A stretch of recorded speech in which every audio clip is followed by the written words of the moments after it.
धारा 370 के हटने के बाद जम्मू कश्मीर के हालात बेहतर तरीके से सुधर गए हैं, जिसमें जम्मू कश्मीर पुलिस का एक अहम रोल रहा है। बहुत सारे सवालों का जवाब लेने के लिए आज इस समय न्यूज़ 18 की टीम पहुंची है श्रीनगर, और जम्मू कश्मीर के डीजीपी दिलबाग सिंह से हम कुछ सवालों पे जवाब लेंगे। सर, धारा 370 हटी, बहुत अहम रोल जम्मू कश्मीर पुलिस का रहा। लंबे अरसे से आपने जो कार्यभार संभाला है उसमें बहुत हद तक हालात जो है वो सुधरे हैं। शुरुआत यहीं से करेंगे कि कितना बदलाव जम्मू कश्मीर के हालातों में आया, क्योंकि बहुत हद तक अब हालात जो है वो नॉर्मल हो चुके हैं। धारा 370 के हटने के बाद जो बदलाव मुख्य रूप में आपको देखने को मिलते हैं कि आज अगर आप मार्केट में चले जाएं तो आपको लोगों के हजूम कारोबार में लगे हुए देखेंगे, जहां पर पत्थरबाजी में लगे हुए हजूम पहले कभी आपको दिखाई दिया करते थे। जी। आज वो बच्चे जिनको उकसा करके पत्थर हाथ में दे करके जुम्मे की नमाज के बाद अलग अलग जगहों पे पुलिस और सिक्योरिटी फोर्सेस के खिलाफ खड़ा करके फाइट में झोंक दिया जाता था, जिसमें कुछ लोग हमारी लाठी का या हमारी चली हुई पैलेट गन का शिकार होते थे, बिल्कुल। वहीं आज जुम्मे की नमाज पढ़ने के बाद हंसते हुए खिलते हुए चेहरे बाहर आते हैं, बिल्कुल। घरों पे जाते हैं और माँ बाप फख्र महसूस करता है कि वो बच्चे सही रास्ते पे चल रहे हैं, अच्छे रास्ते पे चल रहे हैं। बिल्कुल। ये वो जगह जहाँ पर आपको कभी गाड़ियों की गूंज गुजाहट सुनाई देती थी, ग्रेनेड के फटने का, आईडी के फटने का शोर शराबा सुनाई देता था, अलग अलग तरह की जो पुलिस और सिक्योरिटी फोर्सेस के साथ क्लैशेस होते थे, उस क्लैशेस के अंदर चीख चहाड़ा और रोने चलाने का जो माहौल होता था, आज वो माहौल पीछे चला गया है। ये वो कश्मीर है जिसके अंदर अभी लॉ एंड ऑर्डर तो होता ही नहीं, तो जाहिर है कि लॉ एंड ऑर्डर के अंदर किसी को नुकसान हो जाए, किसी की मौत हो जाए, वो भी ऐसा कोई माहौल नहीं है। बिल्कुल। आज इत्फाक से 8 जुलाई है। बिल्कुल। आज के दिन बुरहान वानी मारा गया था। और सर, आज के दिन तो हालात ऐसे होते थे, और आज लग ही नहीं रहा कि बुरहान वानी की यहाँ पर बरसी मनाई जाएगी। कोई ऐसे हालात नहीं है, जबकि जब बुरहान वानी की मौत हुई थी तो हालात बद से बदतर हुए थे, और आपके रहते हुए ही हालात सुधरे हैं। बुरहान वानी जब मारा गया उसी रात के दौरान 80 जगहों पे लॉ एंड ऑर्डर के इंसिडेंट हुए थे। जी। अगले दिन 250 के करीब लॉ एंड ऑर्डर के इंसिडेंट हुए थे। पहले 3 दिन के अंदर 30 से ज़्यादा लोगों की मौतें लॉ एंड ऑर्डर में लोगों के साथ पुलिस और सिक्योरिटी फोर्सेस के टकराव में हुई थी। जी। और उसके बाद जो सिलसिला 5, 6, 7, 8 महीने चला, उसकी तादाद इतनी बड़ी है, जी। 3000 से ज़्यादा लॉ एंड ऑर्डर के इंसिडेंट हुए थे। कुल मिलाकर के 100 के करीब लोगों की जानें गई थी। कुल मिलाकर के 1000 के करीब लोग जख्मी हुए थे। कुल मिला के 1000 के करीब सिक्योरिटी फोर्सेस के लोग जख्मी हुए थे। जी। मगर आज वही दिन है कि लोग अमन से, अमान से, सब चीज़ों को पीछे छोड़ कर के दुकानें खुली हैं, बाज़ार खुले हुए हैं, टूरिज़्म चल रहा है, शिकारे घूम रहे हैं, डल लेक में लहरें उठ रही हैं, और खूबसूरत माहौल में लोग हर कोई अपना अपना काम कर रहा है। और बच्चों का इत्फाक से अगर स्कूल है तो बच्चे स्कूल कर रहे हैं। आज अमरनाथ जी की यात्रा चल रही है और अमरनाथ जी की यात्रा में भी लोग आकर के अपनी अपनी जगहों पर दर्शन कर रहे हैं। यही कश्मीर के लोग उनका खैर मकदम भी कर रहे हैं, उनको वेलकम भी कर रहे हैं। जगह जगह पर बोर्ड लगा करके, जगह जगह पर उनकी जो सुविधाएं हैं उनको अरेंज करके, कहीं को किसी ने टेंट लगाया है, कोई घोड़े वाला आकर के वहाँ टिका है, कहीं को पालकी वाला लगा हुआ है। तो आज आप देखें कि कितना बदलाव है। यही बुरहान वानी जब पहली बरसी हुई थी तो रात को सारे लोग निकल के घरों की छत पे या घरों के मोहल्लों में आके खड़े हो गए थे। उनको चांद में कुछ दिखाई दिया था, तो किसी ने कहा कि बुरहान वानी चांद पे दिखाई देने लग गए हैं। इस तरह का माहौल बनाया था जहाँ लोगों को बेवकूफ़ बनाया जाए कि एक कातिल जो हज़ारों लोगों को कत्ल करे, एक दहशतगर्द जो दहशतगर्दी में इस हद तक मुलव्वस रहा हो, जिसने हज़ारों लोगों को अपने पीछे चला करके गोली का निशाना बनाया हो और बनने के लिए मजबूर किया हो, और लोग उसको चांद में देखने लगे। इससे ज़्यादा बेवकूफ़ी की बात कभी हो नहीं सकती थी। मगर आज लोगों को अकल आ गई है। आज लोग कातिल को कातिल की तरह देखते हैं, हीरो की तरह नहीं देखते हैं। कातिल हीरो नहीं हो सकते। कत्ल करने से बचाने वाले हीरो का हो सकते हैं। कत्ल करने को रोकने के लिए अपनी जान देने वाला पुलिस वाला, सिक्योरिटी फोर्स वाला, सिविल आदमी हीरो हो सकता है। कातिल और दहशतगर्द कभी हीरो नहीं हो सकता है। आज लोग असली हीरो को पहचानना शुरू हो गए हैं।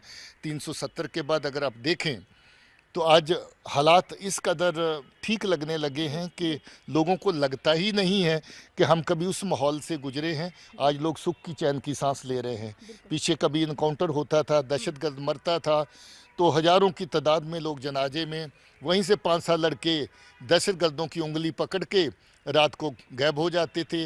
अगले दिन पता चलता था कि 10 लोग और दहशतगर्द बन गए। आज दहशतगर्द मरता है तो लोग शुक्र मनाते हैं कि दहशतगर्द का सफाया हो गया, क्योंकि वो मोहल्ले वालों को तंग करता था, क्योंकि वो गांव वाले को तंग करता था, क्योंकि उसकी वजह से जगह जगह तकलीफ आती थी। मगर इतना ज़रूर है कि अभी भी शर्म हमारी पड़ोसी की एजेंसियों को नहीं आई है। इतना अपना नुकसान उठा के, घर में आग लगी है फिर भी दूसरे के घर में आग लगाने का काम नहीं छोड़ सकते हैं। वो आज भी इस तरह की करतूतें करते हैं। चंद रोज पहले दीपू का कत्ल अनंतनाग में किसी एक बेवकूफ़ के हाथों करवाना, मैं उसको मिल्टन कम कहता हूँ, बेवकूफ़ ज़्यादा कहता हूँ, क्योंकि उसकी अकल पे पर्दा है। किसी बाहर से बैठे इंसान के कहने पर वो पिस्तौल उठाता है, किसी बेगुनाह का कत्ल करता है जिसके लिए सज़ा उसको हर लेवल पे मिलनी है। हम कानून के जरिए भी सज़ा देंगे और ऊपर वाला भी सज़ा उसको देगा। फिर भी अगर कोई बेवकूफ़ पागल बन के किसी के इशारे पे काम करता है, आज बरानवानी के दिन बंद रखा जाए। पाकिस्तान की एजेंसियों ने कोई कसर नहीं छोड़ी कि बंद रखो। हीरो, प्रोटेक्टर, वो किलर को प्रोटेक्टर कहेंगे आप, दहशतगर्द को आप हीरो कहेंगे? शर्म आनी चाहिए ऐसा कहने वालों को भी, ऐसा सोचने वालों को भी। तो मैं समझता हूँ कि लोग धीरे धीरे अपने इस काले पिछोकड़ को, इन काले दिनों को भूल के आगे बढ़ रहे हैं। सुनहरी दिन आए हैं, बच्चे अपनी नौकरियां कर रहे हैं, बच्चे अपना काम कर रहे हैं, बच्चे अपना फ्यूचर बना रहे हैं। कितने बच्चे हमारे अभी देखेंगे यूपीएससी का एग्ज़ाम क्लियर करके ऑल इंडिया सर्विस में शामिल होंगे। कितने बच्चों के हमारे रैंक पढ़ाई लिखाई में इतने बेहतर आए हैं। क्यों? क्योंकि एक भी दिन की बंदकाल नहीं कहीं होती। पहले गिलानी को छींक आती थी तो बंदकाल हो जाती थी, गिलानी को जुकाम होता था तो बंदकाल हो जाती थी। पाकिस्तान की तरफ से छोटा सा आता था किसी का फ़ोन, और जहाँ पर लोकल मीडिया में उसका होता था चर्चा कि कल बंद रखा जाएगा, लोग डरते मारे बाजार बंद करते थे। आज चीख चीख के पाकिस्तान की एजेंसियों ने कहा कि कल बंद रखो, मगर किसी को जहाँ फिक्र नहीं बंद की, क्योंकि अब बंद का वक्त चला गया है। अब काम का वक्त है, अब लोगों के मुस्तकबिल को बनाने का वक्त है, बच्चों का फ्यूचर बहुत संवारने हद का तक वक्त है। पत्थरबाजी तो खत्म ही हो गई, क्योंकि पत्थरबाजों का एक अलग ही माहौल था कश्मीर में, वो खत्म हो चुका है। वो बहुत बड़ी अचीवमेंट है जम्मू कश्मीर पुलिस की। कि मैं देख रहा हूँ कि इस साल में मुझे कोई जगह ऐसी याद ही नहीं आती। हाँ, आज कभी लोगों को गुस्सा आता है तो थोड़ी देर के लिए पानी बंद हो जाए कहीं तो गुस्सा आता है, बिजली बंद हो जाए तो लोगों को गुस्सा और आता वो है, जायज़ है। गुस्सा आता है। तो वो उस हद तक जायज़ है कि बिजली ना मिले, पानी ना मिले, कहीं सड़क खराब हो जाए। बिल्कुल। मगर इस बात पे गुस्सा हो कि सिक्योरिटी फोर्स वाले ने ज्यादती करी है तो हम ये कर लेंगे, इस बात पे गुस्सा हो कि किसी बेगुनाह का कत्ल फोर्सेस की गोली से हो गया है, इस बात पे गुस्सा हो कि हम बिना बुलाए किसी के घर में जाके रेड कर रहे हैं। हम कोई भी अपना ऑपरेशन ऐसा नहीं करते जिसमें पुख्ता सबूत ना हो, पुख्ता खबर ना हो, उसकी पुख्ता बैकग्राउंड ना हो। इसलिए पुलिस की तरफ से, सिक्योरिटी फोर्सेस की तरफ से हम लोग मान लीजिए कि जीरो वायलेशन के मॉडल पे चल रहे हैं कि किसी इंसान के हक को वायलेट नहीं करना है। और अगर कहीं को ऐसी गलती हो जाती है तो हम बिल्कुल उसके साथ सख्ती से निपटते हैं, हम किसी का लिहाज नहीं करते। मगर मुझे इस बात का फ़ख्र है कि पिछले 5 साल में एक बेगुनाह की हत्या किसी भी सिक्योरिटी फोर्सेस की गोली से, किसी गलत वजह से नहीं हुई है, किसी लॉ एंड ऑर्डर में किसी की हत्या नहीं हुई है। दहशतगर्दों के जिस वक्त एनकाउंटर चलते हैं उस साइट के ऊपर आके पत्थरबाजी मार में किसी की हत्या नहीं हुई है। तो ये बहुत बड़ी कामयाबी हमारे लिए भी है और लोगों के लिए भी है कि लोगों ने अब ये पहचाना है कि जो वायलेंस में हिस्सा लेता है उसका नुकसान होता है, जो अमन के साथ चलता है, अमन के साथ चलने के बहुत अच्छे नतीजे, बहुत अच्छे फ़ायदे मिलते हैं। सर, बहुत बड़ी बात है दिलबाग सर कि कश्मीर के हालात बहुत हद तक सुधर गए हैं। यहाँ पर आकर लगता ही नहीं है कि यहाँ पर पहले जैसा माहौल था, पत्थर चलेंगे, रास्ते बंद होंगे, कहीं से भी पथराव आ जाएगा, कहीं से भी गोली आ जाएगी। लेकिन अब यहाँ का माहौल जो है वो यहाँ से निकल कर जम्मू प्रोविंस में जा रहा है। अबू खुबैब डोडा में पीओके में रहकर वहाँ से एक्टिव करता है, युवाओं को यहाँ पर रह के सोशल मीडिया के दौरान वो बरगला रहे हैं। राफिक नाई है पुंछ के रहने वाले मेंढर के, वो वहाँ पर पीओके में रहकर बरगला ले, घुसपैठ की कोशिश की जाती है। तो ऐसे में सोशल मीडिया का भी एक नेटवर्क का जो बेहद अहम रोल है, रहते पीओके में हैं और यहाँ के हालात ख़राब कर रहे हैं। तो ऐसे में जम्मू कश्मीर के तो हालात ठीक हो गए, लेकिन जम्मू प्रोविंस में अब इसका जो असर है वो देखने को मिला है। बीजी पे हमला होता है, 10 जवान हमारे शहीद हो जाते हैं, हमारे डांगी में हमला होता है। तो उस पर जो शिकंजा अब जम्मू कश्मीर ने कसना है, जो मेहनत करनी है, उस पर किस तरह के कार्य आपकी तरफ से चल रहे हैं सर? ये बहुत ज़रूरी बात है। पहला तो ये है कि अभी हम ये कहें कि कश्मीर में साजिशें बंद होगी, ऐसा नहीं हुआ है, जी। क्योंकि कश्मीर में अभी साजिद जट की बात करें, जो पाकिस्तान का रहने वाला वहाँ की एजेंसियों के लिए काम करता है, दहशतगर्दी को बहुत बड़े हद तक फ़रोग देने में उसका बड़ा हाथ है। जी। जी। सजाद गुल की बात करें, जो जहाँ का रहने वाला पाकिस्तान में बैठा है, अर्जुमंद गुलजार की बात करें, जो जहाँ का रहने वाला है पाकिस्तान में बैठा है, इकबाल की बात करें, इस तरह के ऐसे करैक्टर हैं हमारे पास जो अभी भी, जो गद्दार जहाँ से भाग करके दहशतगर्दी से पीछा छुड़वा के खुद वहाँ पहुँचे, और वहाँ मगर पे क्या अब दहशतगर्दी वहाँ से जहाँ पर चलाने का काम कर रहे हैं। जी। कश्मीर की तरफ ऐसे करैक्टर हैं जो इस तरह का काम कर रहे हैं, मगर उनको बहुत हद तक हमने नाकाम कर दिया है। उनकी साजिशें, उनकी चालें बहुत हद तक नाकाम हुई है। सर, अमीन भट्ट है, अबू खुबैब है, राफिक नाई है, अभी शमशेर नाई है, एजेंसी ये भी को- अब जम्मू प्रोविंस में घुस रहे हैं। खाना पीओके में है, रहना पीओके में है, परिवार यहाँ पर है, जम्मू संभाग में उनका परिवार है, उनके घर है, फिर भी इस तरह की हरकतों को, वारदातों को अंजाम देना और पाकिस्तानी आकाओं के हाथ में रह के चलना, तो ये बहुत बड़ी बात है। तो इस तरह पे किस तरह के शिकंजा कसना है? देखिए, एजेंसीज अब ये जानने लगी कि जो इलाके पुराने दहशतगर्दी से मुक्त हो चुके थे, पाकिस्तान की एजेंसीज की कोशिश थी कि उनको फिर से जो है वो इन्वॉल्व किया जाए। जी। मगर अच्छी बात यह है कि पाकिस्तान में बैठ कर के चंद दहशतगर्द जो जहाँ से गद्दार जहाँ से भागे हुए, जिसका आपने जिक्र किया कि खुबैब डोडा का रहने वाला, कासिम रियासी का रहने वाला, रफ़ीक और शमशेर नाई रिजौरी पुंछ के रहने वाले, ये सब लोग वहाँ बैठ कर के अभी कुछ एक जगहों पे इनके जो पुराने नेटवर्क हैं, पुराने कनेक्शन हैं, जी। जब ये जहाँ पर दहशतगर्दी में शामिल होते थे तो उनका इस्तेमाल करते हैं। मगर हम इस हद तक उनको नकारा करते चले जा रहे हैं, जो जहाँ पर इनके नेटवर्क है, उनकी प्रॉपर्टीज़ को सीज करने का सिलसिला, उनके ऊपर पर्चे लगा करके उनको जेलों में बंद करने का सिलसिला, किसी भी तरह की दहशतगर्दी की कार्रवाई जो पाकिस्तान में बैठ करके, चाहे वो कश्मीर का जहाँ से भागा हुआ आदमी हो, जी। भगौड़ा हो, या फिर कश्मीर की किसी अपनी, पाकिस्तान की किसी अपनी एजेंसी का आदमी हो जो वहाँ से बैठ के काम करता है, जी। उसको किसी भी सूरत में बख्शा नहीं जाएगा। इस वक्त हम लोग 500 के करीब ऐसे पर्चे लगा चुके हैं जिसमें आर और पार के हैंडलर, जो दहशतगर्दी को हैंडल करने में लोग मुलव्वस हैं, जो दहशतगर्दी को फिर से जिंदा करने और चलाने में लगे हुए हैं, उन 500 पर्चों के अंदर उस हर तरह के आदमी को हम लोगों ने बुक किया है, चाहे वो OGW का नेटवर्क हो, चाहे कोरियर का नेटवर्क हो, चाहे ड्रोन के भेजे जाने वेपन जो है उनको आगे दहशतगर्दों को पहुंचाने का नेटवर्क हो, या फिर इनके इशारे पे कहीं ये स्टिकी बॉम्ब या बाकी कोई चीज़ ले जा करके उसको फिट करने का सिलसिला हो। सब तरह की चीज़ों के ऊपर स्कंजा टाइट किया है और किया जा रहा है। इन्होंने इन्फिल्ट्रेशन की कोशिशें की, मगर अगर आप देखेंगे 27 मिलिटेंट्स का सफाया होना, ज़्यादातर मिलिटेंट्स का बॉर्डर पे मारे जाना क्रॉस करते हुए, ये अपने आप इस बात की शहादत है कि हम लोग जो वहाँ से इस पार आने की ताक में हैं, उनका सफाया कोशिश करेंगे कि सरहद के ऊपर ही हो जाए, बिल्कुल, और जो अंदर आएगा उसका सफाया अंदर करेंगे। होना नहीं ये बात सच है कि रिजौरी पुंछ में कुछ एक जगह पे हमारे फोर्सेस के जवान अपना काम करते हुए दहशतगर्दों का निशाना बने, जी। अपनी जिम्मेवारियां निभाते हुए दहशतगर्दों का निशाना बने, मगर ऐसा भी नहीं है कि हमारी फोर्सेस सरहद पे या अंदर शांत बैठी हैं, चुप बैठी हैं। इसका जल्द ही हिसाब भी किया जाएगा।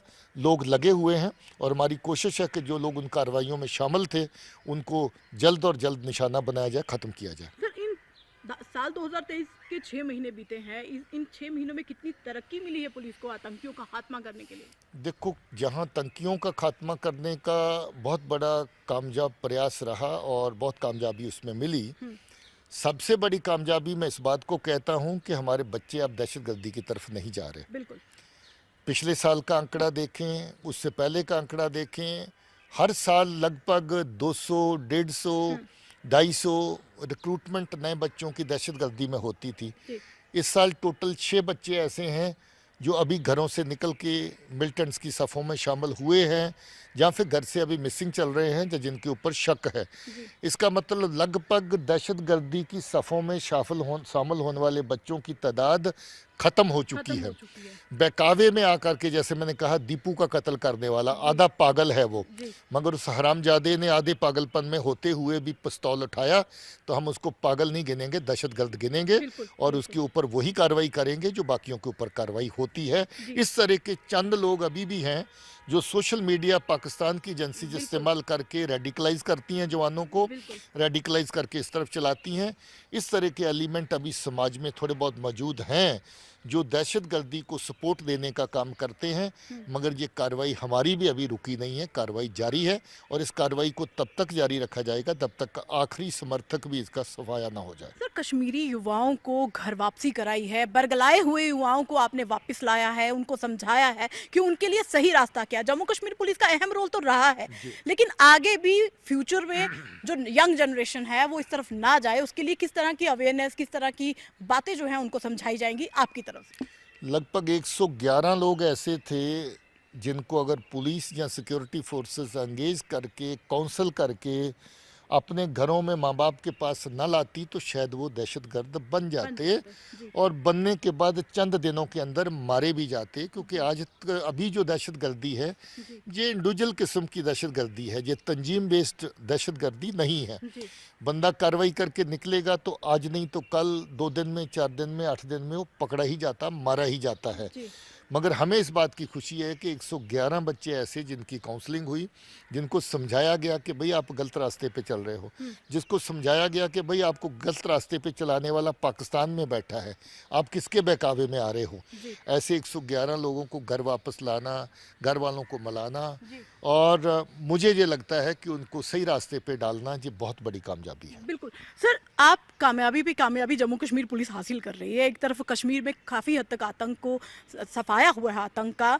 एसआईयू की अब नई टीमें गठित हो रही हैं, 23 से ज़्यादा टीमें अब आपकी जगह जगह पे छापेमारी कर रही है। अब पीओके में जो बैठे हैं आतंकी, उनकी जो यहाँ पर ज़मीनें हैं जम्मू कश्मीर में, उन पर भी शिकंजा कसा जा रहा है। तो किस हद तक यहाँ पर काम कंप्लीट हो चुका है सर? देखिए, बहुत बड़ी एक एरिया जिसके अंदर जम्मू कश्मीर पुलिस, क्योंकि दहशतगर्दी में लड़ते लड़ते एक और हिस्सा था जिस फ्रंट के ऊपर दहशतगर्दी के साथ लड़ाई लड़नी थी, वो थोड़ी कमज़ोर रही। वो लड़ाई थी तफ्तीश के जरिए से लड़ाई लड़ना, कोर्ट कचहरी के जरिए केसेस को कामयाबी से ट्रायल में पहुँचाना, उस फ्रंट के ऊपर लड़ाई लड़ना। जो लोग हमारे दहशतगर्दी को किसी भी तरीके से फ़रोग़ देते हैं उनकी निशानदेही करना, उनके आगे पीछे की गतिविधियों के ऊपर रोक लगाना, उनको फ़ौरन ट्रिप मारने में और दहशतगर्दी को जहां से बाहर तक जाके प्रचार करने में रोकना, उसके साथ साथ सरकार के दफ्तरों में बैठ के मिलिटेंसी चलाना, ये सब कार्रवाइयाँ जो हमारे निशाने पे आई। बड़ी बड़ी तादाद में ऐसे लोग जो तनख्वाह तो सरकार की लेते थे मगर काम पाकिस्तान का करते थे, जो तनख्वाह तो सरकार की लेते थे मगर काम दहशतगर्दों का करते थे, जो आतंक को जहां पर चलाते थे उनको निशाना बनाया गया। जिन्होंने साथ दिया उनके खिलाफ सख्त कार्रवाई की गई, ये कार्रवाई जारी है। इसके अलावा 500 के करीब पर्चे जो मैंने कहा, इसमें जितने हैंडलर आर पार के काम करते हैं, जितनी एजेंसियां इसमें मुलव्वस है जो जहां पर मिलिटेंसी को फ़रोग़ देने में लगी हैं, उनके खिलाफ कार्रवाई की गई। हमने एक नया गठन किया एसआईए का, स्पेशल इन्वेस्टिगेशन एजेंसी, एनआईए की तर्ज पे, ताकि जो बहुत सारे हमारे खास केसेस हैं उसको हम दें। 35-40 केस उनको तफ्तीश करने के लिए दिए गए, काफ़ी अच्छी तफ्तीश करके वो केस कोर्ट कचहरियों में पहुंच गए हैं, उनके ऊपर ट्रायल जारी हो चुके हैं। इसके साथ साथ इतनी एफर्ट काफ़ी नहीं थी, हमने हर ज़िले के अंदर एक स्पेशल यूनिट तैयार कर दिया जिसको एसआईयू कहते हैं, स्पेशल इन्वेस्टिगेशन यूनिट। अगर आज आप देखेंगे तो कोई दिन खाली नहीं जाता कि आज पुलवामा में दहशतगर्दी के समर्थक जहाँ आर पार बैठे आका, उनके घरों के ऊपर रेड हो रही है, सर्च हो रही है, प्रॉपर्टी सीज हो रही है, ये काम एसआईयू कर रही है। तो मुझे ये बात की खुशी है कि एसआईयू जिस मकसद से हमने बनाई थी, बहुत हद तक एसआईयू भी कामयाब हो रही है। राजौरी, पुंछ, जम्मू का हर ज़िला, डोडा, जहाँ जहाँ भी आप देखें, जहाँ के हर ज़िले, इवन के एसओजी के अंदर, कश्मीर की अगर आप एसओजी देखेंगे तो एसओजी के अंदर ही हमारे एसआईयू के 2 यूनिट काम कर रहे हैं। कश्मीर की एसओजी में, श्रीनगर की एसओजी में, जम्मू की एसओजी में 2 यूनिट काम कर रहे हैं। तो हमारी ये कोशिश है कि जहां लड़ाई ज़मीनी सतह के ऊपर हम हथियार के साथ दहशतगर्दी का सफाया करने की करते हैं, साथ ही साथ कलम के साथ भी दहशतगर्दी का सफाया करने का काम हो। कोर्ट कचहरी का जो एक सिलसिला है, उस ट्रायल को, उस केस की जो आगे जो प्रक्रिया है उसको प्रोसिक्यूट करने की, इन्वेस्टिगेट करने की और प्रोसिक्यूट करने की, उसको भी मजबूत किया जाए। उस पर काम हो रहा है, अच्छा काम हो रहा है। पाकिस्तान में सोशल ऐप, सोशल मीडिया का कितना इस्तेमाल हो रहा है, जिसका खमियाजा यहाँ पर भुगता जा रहा है कि एलओसी से घुसपैठ की कोशिश हो रही है। लॉन्चिंग पैड वहाँ पर है, आईएसआई के कंट्रोल रूम जो है वो एलओसी पर बने हुए हैं। वो सोशल मीडिया का कितना फ़ायदा ले रहे हैं। टावर्स भी वहाँ पर लगे, जिसका सिग्नल जम्मू राजौरी पुंछ में भी देखा गया है, टावर देखे गए हैं। स्थानीय लोगों को भी खौफ था कि पाकिस्तान के सिग्नल क्यों आ रहे हैं, ऐसे कौन से टावर वहाँ पर लगे हैं। तो इस तरह पर भी बहुत काम करने की ज़रूरत है। लेकिन सोशल जो ऐप्स हैं, सोशल मीडिया का इस्तेमाल करके पाकिस्तानी आका यहाँ के युवाओं को बरगला रहे हैं, उनको ओजीडब्ल्यू की संख्या को बढ़ा रहे हैं। उस पर जानना चाहेंगे सर। देखिए, पाकिस्तान में एक डिवीज़न इसी काम के लिए आर्मी की लगी हुई है, जो fake and false propaganda Kashmir को लेके कश्मीर में और कश्मीर के बाहर बाकी मुल्कों में और अलग अलग जगहों पे करती है। हमारे अलग अलग फोर्सेस के अंदर, ऑर्गेनाइजेशंस के अंदर सेल स्पेशल बने हुए हैं जो सोशल मीडिया को मॉनिटर करते हैं, और जो इस तरह की ऐप्स आती हैं उसके ऊपर या हैंडल्स आते हैं उसके ऊपर सख्त कार्रवाई करती है, उनको ब्लॉक करवाती है। अब ये मिशन क्योंकि पाकिस्तान में बैठ के चलाया जा रहा है, अब मिशन क्योंकि पाकिस्तान के टाउट बाकी विदेशी मुल्कों में बैठ के चलाते हैं जो डायरेक्टली आपकी पकड़ में नहीं आते हैं, उनको किस तरीके से पकड़ में लाना है उसके ऊपर भी कार्रवाई अलग अलग चैनल से की जा रही है, और गवर्नमेंट ऑफ इंडिया की एजेंसीज के साथ भी वो मैटर टेकअप किए जाते हैं। इनका सिग्नल का ओवरलैप की अगर आप बात करें तो राजौरी पुंछ अगर देखें, जो आर्मी का जहां पर अटैक हुआ था, उस जगह पे पाकिस्तान के 4 तरह के सिग्नल जो वहां पर आ रहे थे, जानबूझ के एक साजिश पाकिस्तान की तरफ से हो जाती है कि उस सिग्नल स्ट्रेंथ अपनी ज़्यादा स्ट्रॉन्ग रखें, ताकि जो उनके भेजे हुए दहशतगर्द इस वक्त काम कर रहे हैं अपने एरिया में, वो उन्हीं के जो अपना मीडिया के जो रिसोर्सेज हैं उनको इस्तेमाल कर सकें, उनको लोकल मीडिया इस्तेमाल ना करने की ज़रूरत पड़े, ताकि फिर जहाँ की जो सर्विलेंस और पकड़ से बाहर रहें। मगर हम लोग अपने तरीके से काम कर रहे हैं। हमें पता है कि ये साजिश का हिस्सा है सिग्नल को ओवरलैप करना, सिग्नल स्ट्रेंथ अपनी ज़्यादा रखना, ताकि इन डेप्थ आप पाकिस्तान की कम्युनिकेशन के ज़रिए से अपने दहशतगर्दों के साथ कम्युनिकेट कर सको। उसके लिए अलग टेक्निकल एजेंसीज़ हैं जो अपनी जगह पे काम करती हैं, और मुझे उम्मीद है कि वो एजेंसीज़ भी सीरियसली अपने काम को लेंगी। सर, आतंकी घटनाओं को अंजाम देने के लिए पहले ड्रोन आता है, ड्रोन से हथियार आते हैं, ड्रग्स आता है, पैसा आता है, स्थानीय लोगों के घर तक पहुंचता है। नज़ीर अहमद और उसके भाई तक इस तरह की चीज़ें पहुंची हैं और बड़े बड़े हाइडआउट राजौरी पुंछ में देखे गए हैं। तो ऐसे में पहले ड्रोन का आना, फिर हथियारों का आना, फिर ड्रग्स का आना, फिर पैसों का आना और फिर लोकल सपोर्ट के बाद आतंकी घटनाओं को अंजाम देना, ये कितना का चिंता का विषय है। देखिए, ड्रोन एक और बड़ा नॉन ह्यूमन इंटरवेंशन जो होती है दहशतगर्दी को फ़रोग़ करने की, उसका चैनल पाकिस्तान की एजेंसियों के हाथ लगा है, और उन्होंने बहुत हद तक इसका मिसयूज़ किया है, इसका गलत इस्तेमाल किया है। अभी तक काफ़ी बड़ी तादाद में ऐसे इंसिडेंट हुए जिसमें ड्रोन का इस्तेमाल करते हुए weapon, readymade IDs, magnetic bomb और कैश, जहाँ तक कि जो कोरियर एक जगह से दूसरी जगह उठा के उसको पहुँचाएगा उसका इनाम भी साथ में, और उसके अलावा ड्रग्स, जो सबसे ख़तरनाक नया हथियार पाकिस्तान की एजेंसियों के हाथ में आया है। मैं बार बार कहता हूं कि जब पंजाब में मिलिटेंसी ख़त्म हुई थी तो पाकिस्तान ने एक तोहफ़ा दिया था पंजाब को, वो तोहफ़ा था ड्रग्स का। जम्मू कश्मीर में मिलिटेंसी ख़त्म हो रही है और अब नया तोहफ़ा पाकिस्तान जम्मू कश्मीर में दे रहा है, ताकि जहाँ की यूथ अगर पाकिस्तान के बहकावे पे बंदूक उठा करके दहशतगर्दी नहीं करती, लोगों की जान का खिलवाड़ नहीं करती, कत्ल का खेल नहीं खेलती, तो उनको इस हद तक नकारा कर दो कि अपनी परिवार की अपनी जिम्मेवारियाँ निभाने से भी वो कासिर हो जाएं। ये साजिश बहुत बड़ी साजिश है, लोगों को समझने की ज़रूरत है। आज जो लोग चंद पैसों के लिए लानत कमा रहे हैं, चंद पैसों के लिए अपने आप को ड्रग्स की तस्करी में झोंक रहे हैं और जहां से उठा करके पंजाब में और बाकी जगहों पे सामान भेज रहे हैं, हालांकि हमने उन पे ऊपर शिकंजा काफ़ी टाइट किया है। 2000 से ज़्यादा पर्चे, 4000 से ज़्यादा गिरफ्तारियाँ ऐसे लोगों को हम छोड़ेंगे नहीं। बिल्कुल। और जहां नार्को टेरर एंगल है, 16 के करीब ऐसे केस बिल्कुल। जहां नारकोटिक्स की स्मगलिंग इसलिए होती है कि उसका पैसा दहशतगर्दी में डाला जा सके, इस्तेमाल किया उस तरह के नेटवर्क भी हमने आइडेंटिफाई किए हैं। जी। कुल मिला के 69 इस तरह के नेटवर्क जो नार्को टेरर के और नार्को ट्रेड के हैं उनको ध्वस्त किया गया है।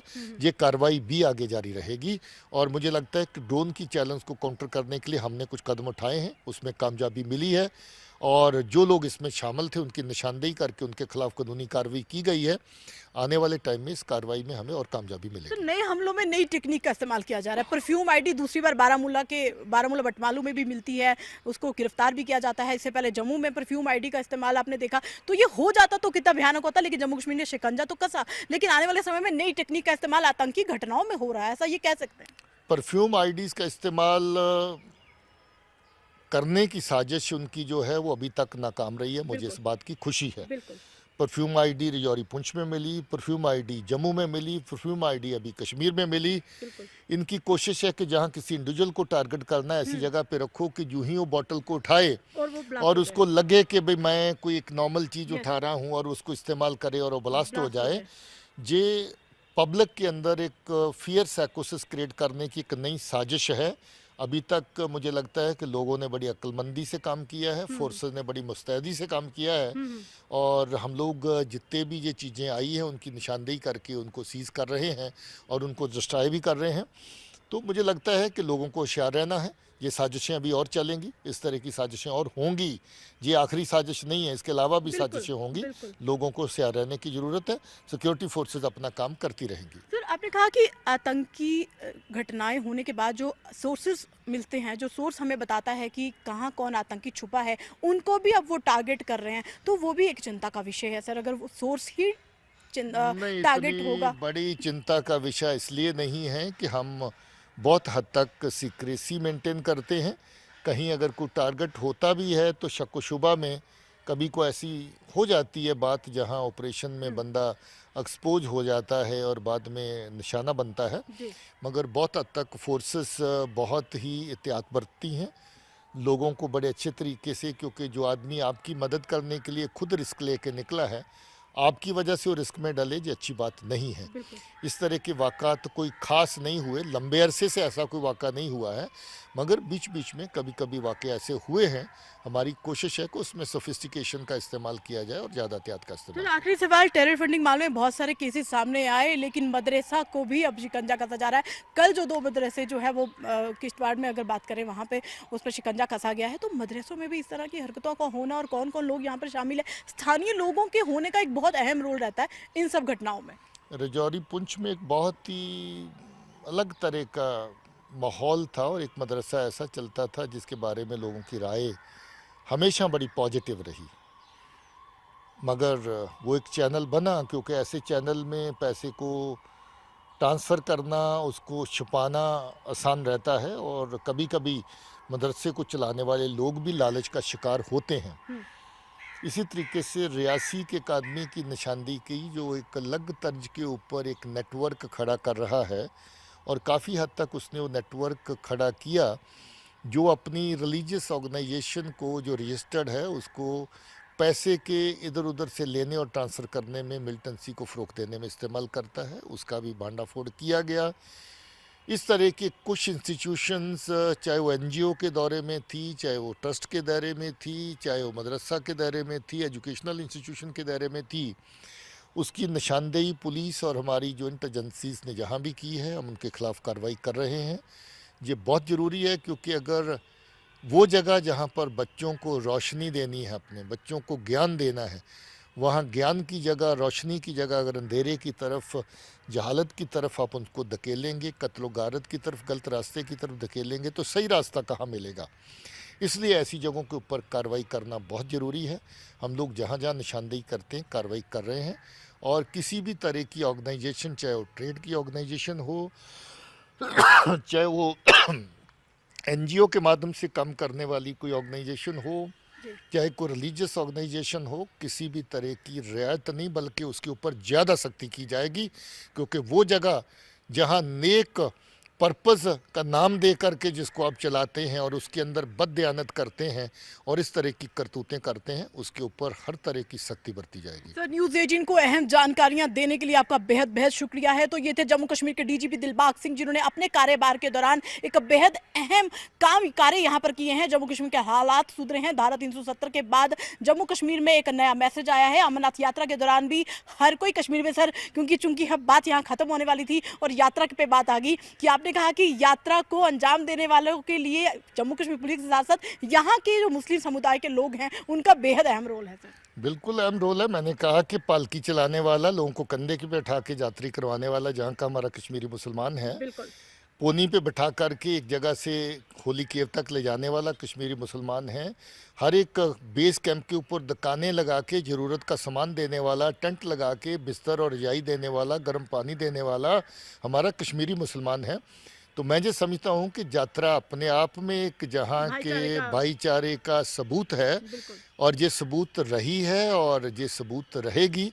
और किसी भी तरीके से लोग जो फितना पैदा करना चाहते हैं आपसी भाईचारे में, वो कामयाब नहीं होंगे। बिल्कुल सर, बहुत अहम जानकारी देने के लिए आपका बेहद बेहद शुक्रिया। जम्मू कश्मीर के डीजीपी दिलबाग सिंह इस समय हमारे साथ मौजूद थे और श्रीनगर में उन्होंने श्रीनगर के हालातों पे खास बातचीत न्यूज़ 18 टीम के साथ की है। बेहद जानकारियां हमें मिली हैं। कश्मीर में कुछ हद तक हालात सुधर गए हैं। अब बात जम्मू संभाग की है, लेकिन जम्मू संभाग में भी अगर कोई इस तरह के पाकिस्तानी आका कुछ बरगला के युवाओं को कुछ गलत कराना चाहते हैं, कुछ आतंकी घटनाओं को अंजाम देना चाहते हैं, तो उन पर भी शिकंजा जल्दी ही कसा जाएगा। बचेगा कोई भी नहीं। खामियाजा हर उस शख्स का जो जम्मू कश्मीर के आएगा। ये कहा जम्मू कश्मीर के डीजीपी दिलबाग सिंह का।